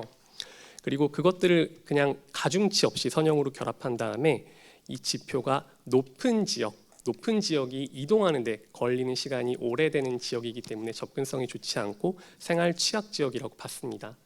그렇게 해서 이제 우리가 흔히 이야기하는 핫스팟 분석을 사용을 했는데요. 결과가 이렇게 나왔습니다. 남양주의 결과가 조금 더 우리가 설명하기가 편하기 때문에 이해하기가 편하기 때문에 아래에 있는 남양주를 먼저 보게 되면요, 가장 그 절을 기준으로 해서 가장 이제 그 오른쪽에 있는 것이 그 행정동 단위로 분석을 했을 때고요, 가운데 있는 것이 집계구, 그리고 절을 기준으로 해서 가장 지금 왼쪽에 있는 것이 그 격자 단위로 분석을 했을 때입니다. 사실 이 지도만 딱 봤을 때는 똑같은 분석을, 똑같은 기준을 가지고 분석을 한 건데, 이 지도만 딱 봤을 때는 어떤 게 가장 정확하다라고 하는 부분을 우리가 뭐 알기 어려울 수도 있는데요. 이 남양주 같은 부분을 보게 되면 방금 제가 말씀드렸던 그 생활 취약 지역, 병원도 멀고 녹지도 멀고 그다음 교통시설 접근성도 좋지 않은 이런 지역을 우리가 그냥 생각을 해봤을 때 과연 이게 잘 보이는지 모르겠는데 마우스가 보이진 않죠? 네, 그 지금 행정동 단위로 분석했을 때는 이런 취약 지역이 전혀 도출되지 않았고, 집계구 단위로 분석을 했을 때는 남양주의 북부 지역이 모두 취약한 지역이다라고 결과가 나왔습니다. 그렇지만 우리가 생각해봤을 때 남양주의 이 북부 지역은 뭐 구리시나 서울시하고도 굉장히 가까운 지역이어가지고요, 여기가 대중교통이 취약하거나 병원이 없는 지역은 결코 아니거든요. 그런 측면에서 봤을 때 우리가 그냥 이 결과를 그냥 봤을 때도 행정동이나 이런 집계구 단위로 분석했을 때의 결과를 받아들이기가 쉽지 않을 것 같습니다. 반면에 우리가 격자로 봤을 때는 조금 더 섬세하게 실제 구리시하고도 좀 멀리 떨어져 있고 남양주 그런 시내하고도 좀 멀리 떨어져 있는 지역을 잘 핀포인트 할 수 있었고요. 이렇게 봤을 때 격자가 우리 어떤 도시에서 더 나아가서는 지역이나 국토에서 상대적으로 소외된 지역, 이것과 우리가 SDG를 바로 연결시킬 수는 없겠지만 우리가 SDG도 이러한 어떤 방법으로 계산을 했을 때 소외된 지역이라든가 투자가 이루어져야 하는 지역, 더 많은 관심이 기울어져야 하는 지역을 조금 더 정교하게 찾을 수 있지 않을까라는 생각을 할 수 있을 것 같습니다. 서울시 같은 경우에는 어디서는 나오고 나오지 않다의 문제라기보다는 결과가 좀 다르게 나왔는데요. 이것도 사실은 격자의 결과가 더 정확하다고 보는 이유가 아까 말씀드린 그 분석 방법에 있습니다.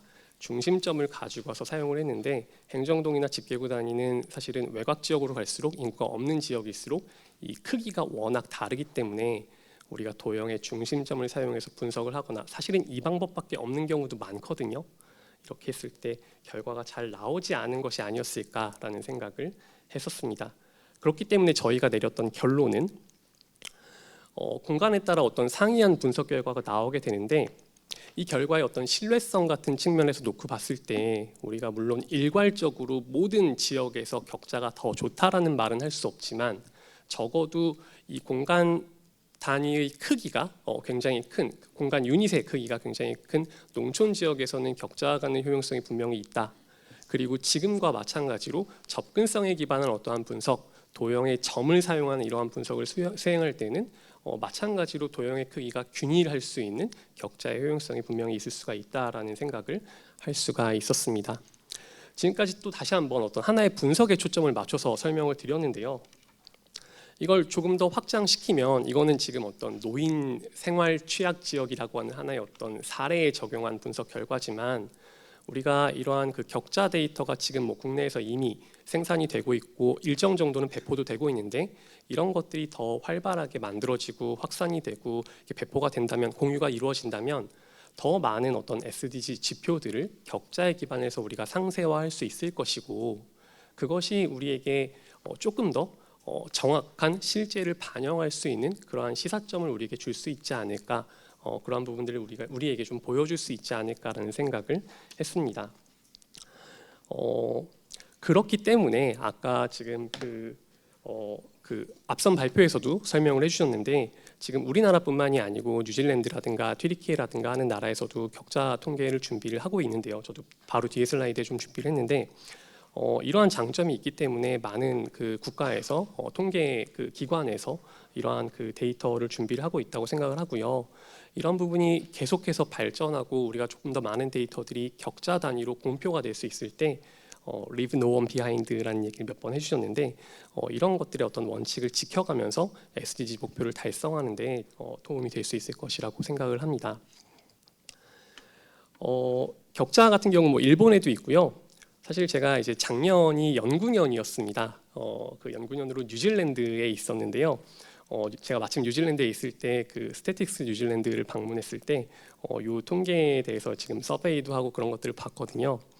근데 그 지금 한국에서 하고 있는 이런 지금 한국에서 이미 그 격자 통계를 공표하고 있는 걸 알고 있기 때문에 이런 것들을 굉장히 궁금해하는 것들을 좀 봤습니다. 사실 뭐 저는 뭐 알지 못하기 때문에 뭐 특별히 대답할 수 있는 부분이 없었지만 지금 이제 우리나라 통계청에서도 이러한 데이터를 계속해서 이렇게 좀 발전시켜 나가고 그 다음에 다른 어떤 그 국가에도 이런 노하우들을 좀 이렇게 그 전해준다면 격자 통계도 이끌어 나갈 수 있고요. 그리고 SDG의 어떤 발전 부분에서도 지표나 이런 데이터 생산 부분도 이끌어 나갈 수 있는 그러한 어떤 그 계기가 될 수 있지 않을까라는 생각을 합니다. 네, 제 발표는 여기까지입니다. 네, 감사합니다. 네, 홍 교수님 대단히 감사합니다. 특히 지오코드된 그런 격자 데이터를 어떻게 활용할 수 있을지 그 중요성에 대해서 말씀해 주셔서 후에 있을 SDG 관련된 토론에도 굉장히 큰 질문들 던져주신 것 같습니다. 세 분의 토론자를 모셨는데요. 먼저 통계청 통계정보 디지털 혁신과 신우람 사무관님께서 그 발제에 대한 토론을 부탁드리도록 하겠습니다. 한 7분 정도로 토론자분께서는 마무리해 주시면 감사하겠습니다. 네, 세 분의 발표 흥미롭게 잘 들었습니다.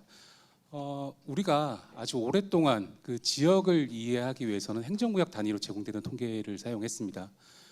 우리나라의 행정구역 체계를 다시 한번 생각해 보면 17개 시도가 있고 비자치구까지 포함해서 250개 시군구가 있고 매년 조금 변동이 있긴 한데 3,500개의 읍면동이 있습니다. 우리나라 면적 규모를 생각했을 때 3,500개의 읍면동으로 지역을 통계로 바라본다라고 하는 게 어떻게 보면 굉장히 이제 자세하게 지역을 좀 이해할 수 있는 그런 공간 단위라고 생각할 수도 있는데요. 근데 반면에 이제 저희가 행정구역이라고 하는 그 단어 자체를 좀 곱씹어 보면은 일단 행정구역은 말 그대로 행정 서비스의 어떤 효율성을 위해서 설정한 구역입니다. 통계를 보기 위해 설정 구역은 사실 아니라는 거죠. 그러다 보니까 두 가지 측면에서 행정구역으로 통계를 보는 것에 대한 어떤 불합리한 어떤 요인들이 있다고 생각하는데요. 먼저 이제 면적으로 놓고 보면 아까 이제 발표자님들께서도 그런 말씀 주셨지만 면적 규모가 상당히 편차가 심합니다. 우리나라에서 읍면동 가장 면적이 큰 데가 강원도 홍천군에 있는 내면인데요. 면적이 450제곱킬로미터 정도 됩니다. 대전 면적이 540제곱킬로미터니까 대전 면적의 84% 정도를 하나의 단일 면이 차지하는 거죠. 반대로 제일 작은 데는 극단적으로 좀 작은 데는 부산광역시의 부산역과 자갈치장 사이에 있는 동광동인데요. 0.16제곱킬로미터입니다. 이거 0.16은 이제 400m 바이 400m 되게 사실 작은 400m는 걸어서 2분이면 가거든요. 되게 작은 면적 규모를 갖고 있는 행정구역도 있고 여기에 통계에도 제공되는 거죠. 면적 말씀드렸는데 인구로 놓고 보면 인구도 사실은 제일 많은 데가 부천에 13만 명 있는 신중동이 있고 제일 적은 데는 철원에 한 100명 정도 있는 금북면이 있습니다. 그러니까 인구 규모만 놓고 보더라도 굉장히 큰 편차를 가지고 있는 공간 단위이기 때문에 이것을 제가 통계로 보기에는 조금 불합리한 그런 과정들이 좀 있는 것 같습니다. 아까 홍성현 교수님 발표에서도 노인 취약 지역이라고 하는 것을 행정구역 단위로 봤을 때는 이것이 명확히 드러나지 않았지만 격자로 봤을 때 그것이 식별되는 그런 장면들이 아마 행정구역 단위로 통계를 보는 것에 대한 어떤 불합리성의 하나의 사례가 아닐까 생각이 되고요. 그리고 윤문희 주관님도 아까 말씀 주셨는데 격자가 이제 시계열 분석에 굉장히 유리한 측면들이 있습니다. 행정구역은 특히 읍면동 같은 경우에 굉장히 이제 변화가 많습니다. 우리나라 1년 평균 한 10개 정도가 생기고 뭐 사라지기도 하고요. 또 뭐 경우에 따라서 행정구역 일부가 이제 크기가 조정된다든가 뭐 이런 경우들도 좀 있어서 저희가 행정구역 단위, 읍면동 단위로 통계를 시계열적으로 쭉 따라가다 보면 어느 순간 단절되는 지점이 전국에서 몇 군데가 이제 생기는 거죠. 그래서 그런 측면에서 봤을 때는 읍면동으로 제공되는 행정구역 통계가 가지는 또 하나의 어떤 단점이 될 것 같습니다. 장혜원 박사님 말씀 아까 발표 중에 이제 관광 숙박업이 해안선 주변으로 이렇게 많이 증가했다라고 하는 것이 이제 그런 이제 포착된 부분들이 설명을 주셨는데 저희가 예를 들어 속초시 같은 경우는 물론 이제 아름다운 해안선도 있지만 뭐 설악산이라고 하는 되게 또 훌륭한 관광 자원도 있지 않습니까? 저희가 행정구역 단위로 관광 숙박업이 어디에 증가했는가를 어떤 공간적으로 이렇게 포착하기 위해서는 격자로 봤기 때문에 그것도 가능한 어떤 상황이 아니었을까 뭐 이런 생각을 해봤었고요. 자, 그러면 이제 격자를 저희가 사용했을 때 여러 가지 장점이 있었다라고 하는 것은 세 분의 발표로 잘 알겠습니다만은 격자가 만능일까에 대해서도 좀 생각을 해볼 필요가 있다라고 생각이 됩니다. 저희가 통계청은 아주 오랫동안 집계구라고 하는 그러니까 행정구역보다 더 작은 통계를 제공하기 위한 소지역 공간 단위를 가지고 있었는데요. 이 집계구는 이제 동량성의 원칙이 있습니다. 그러니까 집계구를 조금 더 설명드리면 그 읍면동 평균 면적의 한 30분의 1 정도. 그러니까 읍면동 안에 30개의 집계구가 이제 들어가는 어떻게 보면 굉장히 작은 공간 단위인데 이 집계구를 만드는 과정에 저희가 동량성이라고 하는 원칙을 쓰고 있습니다. 이건 한 500명 정도가 하나의 집계구에 포함되도록 하는 것을 목표로 하고 있는데 이 500명을 만족시키기 위해서 조금 밀도가 인구 밀도 희박한 지역에 가면은 좀 면적이 크게 집계구 형성이 되고 반대로 인구가 밀집도가 높은 지역은 좀 작은 면적의 집계구가 만들어지죠. 근데 어쨌든 500명이라고는 동량성을 가지고 있기 때문에 이 500명 안에서 이제 세분화가 가능합니다. 뭐 성별이나 연령별이나 혹은 뭐 가구 유형별이나 이런 이제 통계적 항목들을 세분화해 나간다고 하더라도 그 개인 정보가 식별될 가능성이 그렇게 높지 않은 숫자를 저희는 이제 500명 정도로 보고 있는데요. 이제 반면에 이제 이 격자 같은 경우에는 이제 그 지리적인 분포 그대로 집계가 되는 특징이 있습니다. 그러니까 예를 들자면은 지리산 첩첩산 중에 자연인 한 분이 살고 있다라고 하면 그 자연인 한 분이 살고 있는 그 격자는 이 자연인 한 명을 모두 식별할 수 있는 요인들이 다 포함됩니다. 이분이 남자인지 여자인지, 연령이 어떻게 되는지, 주택 유형이 어떻게 되는지 이런 것들을 저희가 격자 안에 사실 다 식별이 돼 버리는 문제가 있기 때문에 사실 격자 데이터를 쓰기 위해서 더 강력한 비밀 보호가 추가가 돼야 되는 거죠. 어떻게 보면 집계구보다 더 강력한 비밀 보호를 추가해야 되고 이것은 이제 비밀 보호 측면에서 이제 기밀성, 이제 통계 자료의 기밀성을 좀 높여준다라고 하는 뭐 물론 장점도 있습니다만 이용자 측면에서는 아무래도 좀 이용 편의성은 조금 떨어질 수밖에 없다라고 하는 그런 것도 좀 단점으로 지적될 수 있고요. 또 하나 이제 격자는 전수조사 성격의 데이터여야 합니다. 그래서 뭐 총조사 결과라든가 아니면 모집단 성격의 자료원들이 이제 격자화될 수 있는 거고 많은 유의 통계들이 이제 표본 추출을 의한 이제 조사 통계로 생산되는 그런 유형의 통계들은 격자화될 수 없다라고 하는 것도 하나의 단점으로 지적될 수 있는 부분이라고 생각이 되고요. 그리고 이제 장현 박사님 이제 그 발표에도 그런 말씀 주셨지만 사실 격자가 갖고 있는 장점들 중에 그러니까 국토를 모니터링할 수 있는 하나의 체계가 될 수 있다라고 저도 생각이 되고 예를 들어서 뭐 과거 이제 몇 년 전이죠. 익산의 이제 장전마을에서 그 연초박이라고 하는 비료를 만드는 과정에서 연초박이라는 재료를 썼고 많은 발암물질이 생겨서 작은 마을에서 많은 암 환자들이 발생을 했었습니다. 이 암 환자들의 어떤 이례적인 증가를 행정구역 단위에 집계했을 때 과연 그것을 포착할 수 있었을까라고 하는 의문이 있고요. 이것을 이제 작은 격자 단위로 그 격자하는 인구와 그다음에 그 암 환자의 어떤 증가율을 같이 비교해 놓고 보면은 이러한 이례적인 현상들이 좀 더 쉽게 잘 포착이 됐을 것이다라고 생각이 되고 그런 측면에서 뭐 범죄가 됐든 보건이 됐든 아니면 지역 소멸이 됐든 되게 다양한 주제의 통계들을 격자화해서 국토를 상시적으로 모니터링할 수 있는 그런 체계가 이제는 조금 준비되어야 되지 않나라는 생각을 해봤고요. 마지막으로 여러 주제의 통계들이 격자되면은 굉장히 큰 인사이트를 얻을 수 있는 뭐 그런 가능성은 저희가 충분히 확인한 것 같은데 그러면은 많은 종류의 데이터를 어떻게 격자할 것인가, 통계를 격자할 것인가에 대해서 그 방법론적으로도 조금 그 새로운 이제 방식들을 좀 고려해야 될 것 같습니다.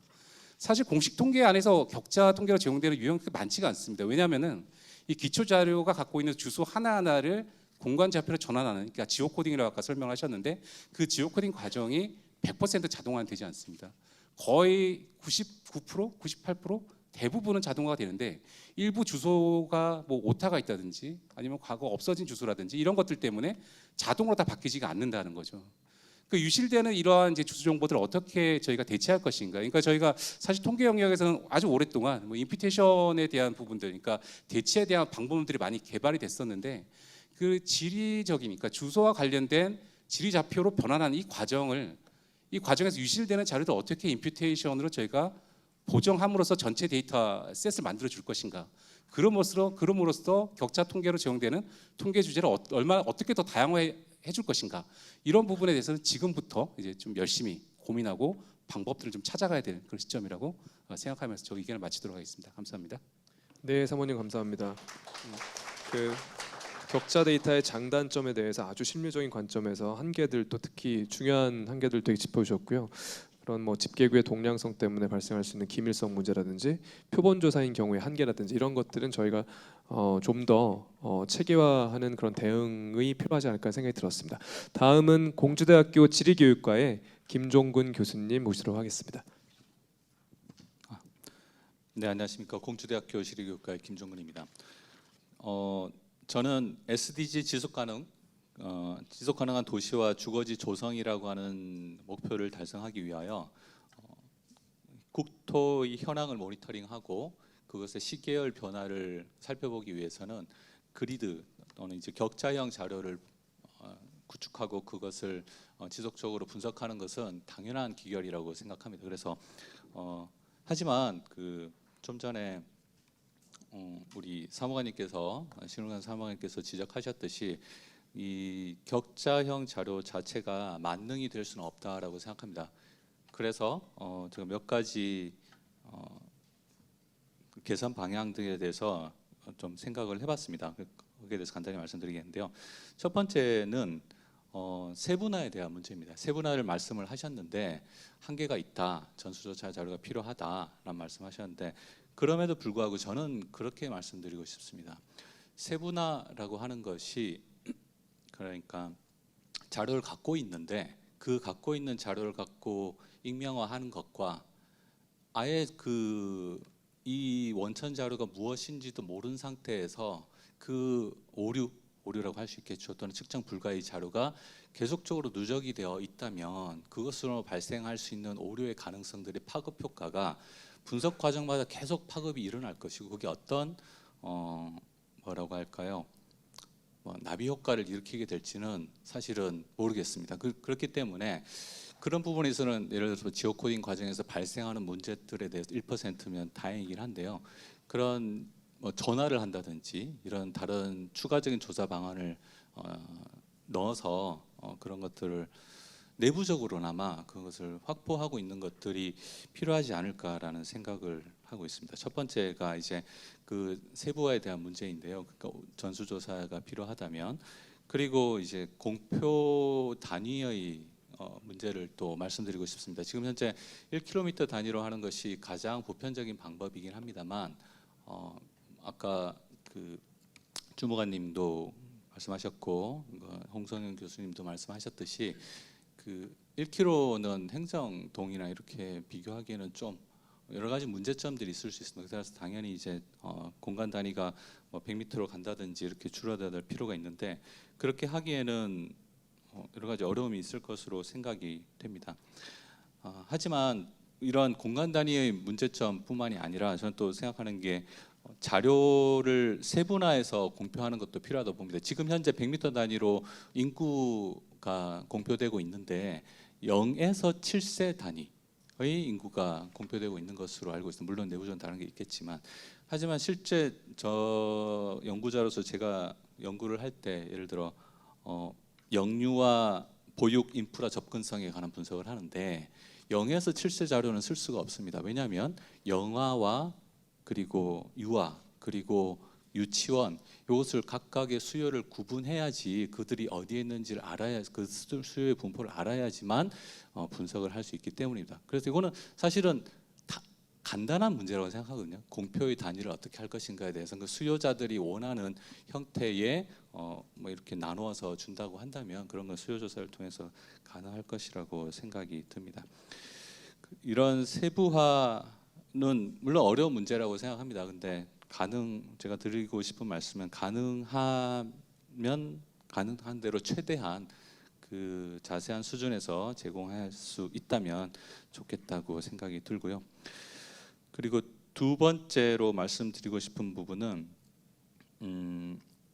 지표 개발할 때 학술 단체와 연계하는 방안이 적극적으로 모색하는 것이 필요하지 않을까 생각합니다. 지금 홍 교수님이나 아니면 장 박사님께서 하신 이런 다양한 지표를 사용한 연구들이 진행되고 있고, 그런데 지금 SDG 모니터링을 위한 그 지표도 아직 못한 부분도 있지 않습니까?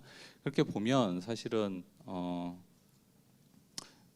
학술 단체가 학술적인 연구를 통해서 얻어낼 수 있는 그런 지표와 그리고 실무적으로 또는 이제 통계를 위하여 만드는 지표가 이렇게 통합되는 것이 필요하다고 생각합니다. 하나 예를 들어보면 이런 것이 있습니다. 접근성 분석이라고 하면 지금 앞에서 말씀하셨던 것 중에 하나가 대중교통이라든지 아니면 우리 의료기관을 해보겠습니다. 예를 들면 그 유아 의료기관에 대한 접근성 분석을 한다고 하면 유아들이 많은 인구 수요 지점에서 뭐 15분 거리에 있는 병원이 있다 없다 이런 걸로 지금은 접근성 분석의 지표가 산출되고 있을 것으로 예상이 됩니다. 그런데 그것만으로 부족한 것이, 왜냐하면 그 해당 병원이 규모가 얼마나 되는지, 전문의가 몇 명이나 있는지, 병상 수가 어떻게 되는지, 또는 전문 과목이 적절한 것인지 이런 것들이 반영이 되어야 된다고 봅니다. 그래서 이런 수요와 공급, 그리고 수요의 규모, 공급의 규모, 그리고 그들의 배치에 관하여 종합적으로 분석하는 그런 뭐 아주 표준화된 방식이 있습니다. 2SFCA라고 하는 방식이 있는데, 그 방식을 써서 접근성 분석을 하고 그걸 지표로 표현한다면 그 미국에서도 많이 쓰고 뭐 전 세계적으로 많이 쓰고 있기 때문에 그런 부분에 대해서 좀 더 개선된, 그리고 표준 그 세계적으로 동일한 비교 대상이 될 수 있을 것으로 생각됩니다. 이런 것들이 하나의 예가 될 수 있겠습니다. 그리고 세 번째로 말씀드리고 싶은 것은 특히 오늘 장 박사님이 말씀하셨던 부분과 매우 밀접히 연관이 되는데요. 전수조사의 자료가 가장 적합하다고는 동의합니다. 하지만 지금 많이 산출되고 있는 빅데이터라든지 아니면 뭐 국토부에서 하는 디지털 뭐 트윈 뭐 이런 자료들, 그리고 실시간 모니터링되는 이런 자료들을 활용하는 방안들에 대해서 모색할 필요가 있다라고 생각합니다. 그렇게 해야지 그 응용 분야, 우리 그 통계청에서 발표하는 SDG 데이터가 단지 SDG에만 모니터링에만 쓰이지는 않을 거라고 보고 있거든요. 저는 그 연구자들은 연구할 때도 많이 쓰고, 또는 이제 도시 계획하는 사람들은 도시 계획을 할 때도 많이 사용하고 이렇게 할 겁니다. 그런 걸 고려해 보면 활용성이 늘어나는 것들을 하기 위해서는 현재 빅데이터라든지 아니면 디지털 트윈 뭐 이런 스마트 도시와 관련된 그런 응용 분야에 사용될 수 있는 자료와의 연계가 필요할 것으로 생각이 됩니다. 그럼 마지막으로 말씀드리고 싶은 거는 이제 그 이러한 과제가 많습니다. 굉장히 현재까지 다른 나라에 비해서 우리나라 통계청에서 이런 것들을 굉장히 잘 해왔다고 저는 생각하고 있는데, 그럼에도 불구하고 이제 표준화라든지 그리고 기관 간 거버넌스 구축에 대해서 지속적으로 이야기하고 있습니다. 따라서 그런 측면에서 볼 때 통계청이 현재 그 격자 데이터 서비스 포털의 역할을 하고 있는 만큼 제가 보기에는 주도적 역할을 통한 기관이 필요한데, 통계청이 이러한 역할을 한다면 어떨까 하는 그런 생각을 하게 되었습니다. 이상으로 마치겠습니다. 네, 김 교수님 감사합니다. 그 앞서 격자 데이터의 여러 가지 한계에 대해서 논의를 하는 관점에서 여러 가지 해결 방안도 제시해 주셨는데요. 자료의 세분화라든지 다른 데이터 집합과의 어떤 교차 검증, 뭐 또 학술 연구와 연계도 중요하다는 말씀도 해주셨고요. 또 정량적 지표 외에 또 정성적인 데이터도 다양하게 이용할 수 있다는 그런 부분에 대해서 말씀해 주셨습니다. 마지막으로 오래 기다리셨는데 우리 한국사회보장정보연구센터의 김인수 부연구위원 모시도록 하겠습니다. 네, 안녕하십니까. 한국사회보장정보원 연구센터의 김인수 박사입니다. 오늘 이렇게 큰 행사에서 참여해서 토론으로 제가 이렇게 말씀을 전달할 수 있는 게 굉장히 영광이라고 생각을 합니다. 어쩌다 보니까 이 행사에 마무리하는 마지막 토론자가 됐는데요. 항상 이렇게 마지막 토론하면 한편으로는 좀 부담이 적고 한편으로는 또 부담이 크기도 합니다. 앞에 훌륭하신 발표자분과 두 분의 토론자분께서 굉장히 많은 내용을 전달해 주셨기 때문에 제가 얘기할 거리가 별로 없다라는 게 하나의 부담이 좀 적은 부분이고요. 반면에 짧은 시간 안에 뭔가 새로운 걸 또 얘기를 해야 된다는 건 굉장히 큰 부담으로 작용하는 것 같습니다.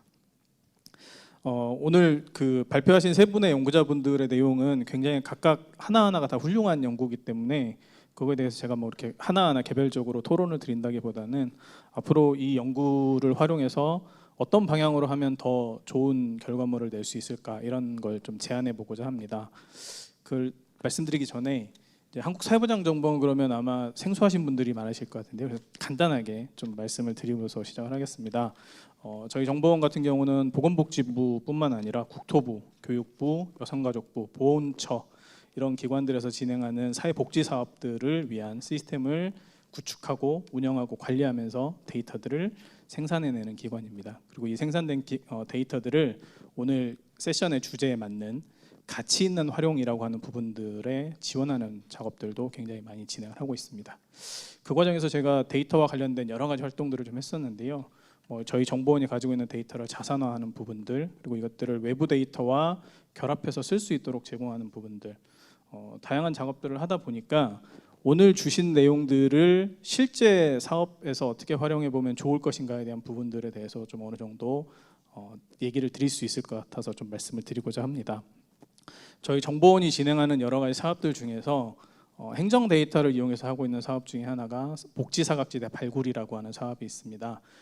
정부에서 제공하는 여러 가지 복지 사업들의 혜택을 받지 못하는 취약 가정들을 발굴하고 그들에게 선제적으로 이 서비스를 제공해주는 그런 역할을 하는데 많은 행정 데이터들을 연계해 와서 그 데이터를 가지고 AI 학습을 시키고요. 머신러닝 결과로 모형을 개발하고 사람들을 예측해내는 그런 시스템입니다.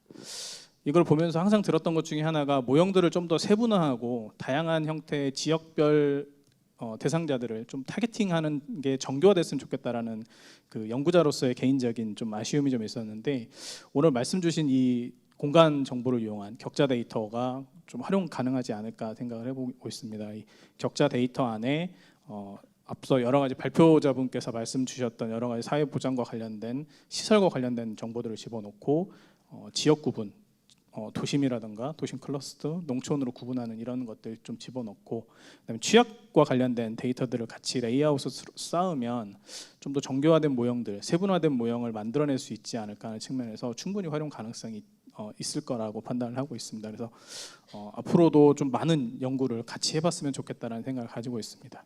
근데 반면에 이거를 실제로 실행할 수 있을까에 대한 부분들을 생각을 해본다 그러면 어느 정도 한계점도 있지 않을까 생각을 합니다.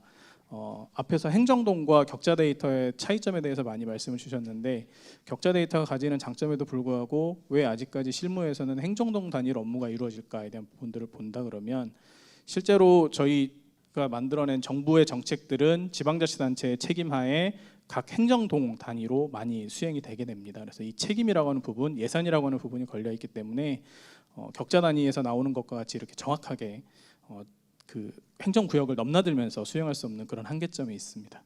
그렇다고 해서 이 격자 데이터가 가지고 있는 장점을 무시하고 지금 현재처럼 갈 거냐, 그건 또 아닌 것 같습니다. 장점은 받아들여서 현 실제 사업을 진행하는데 좋은 내용들은 잘 적용할 수 있는 그런 방안들에 대한 고민이 필요하지 않을까 싶습니다. 그래서 말씀 주셨던 세 분의 발표자들의 내용들을 실제 현장에서 정부 정책을 수행할 때 어떻게 녹여내고 융합해 갈 수 있을 것인가, 이 부분이 앞으로 좀 수행하는 연구의 방향으로 잡아주신다 그러면 수많은 연구자분들께서 활용하시는 데 많은 도움이 되지 않을까 그런 생각을 하고 있습니다. 그래서 좋은 연구가 단순히 연구를 위한 연구, 통계 생산을 위한 연구로 끝나지 않고 정부 정책에 연결이 되고 그 정부 정책의 결과가 통계로 만들어져서 SDG라고 하는 이 지표들이 얼마만큼 시행됐는가에 대해서 정확하게 반영할 수 있도록 그렇게 연결이 된다 그러면 정말 좋은 연구로 앞으로도 두고두고 활용할 수 있지 않을까 그렇게 생각을 하고 있습니다.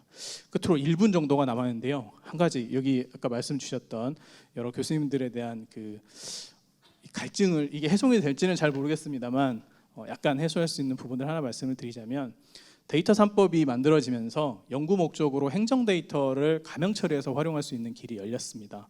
실제 다른 기관과의 결합도 열려 있었고 그렇게 이제 활용을 할 수 있는데요. 그 안에 보시면 이 행정 데이터가 가지는 가장 큰 힘 중에 하나는 대상자가 굉장히 구체적이고 다양하게 많다라는 내용입니다. 이런 분들에 대한 데이터를 충분히 활용해 보신다 그러면 아까 대상자 세부나 전수 데이터 확보 이런 거에 대한 부분들에 있어서 어느 정도 좀 훼손을 하실 수 있지 않을까 생각을 하고 있고요. 저희 사회보장정보원도 사회복지 수급자들과 관련된 행정 데이터에 한해서는 공개할 수 있는 내용들은 최대한 공개해서 연구에 지원하기 위한 부분들을 노력하고 있습니다. 네, 이상으로 마치겠습니다. 네, 감사합니다.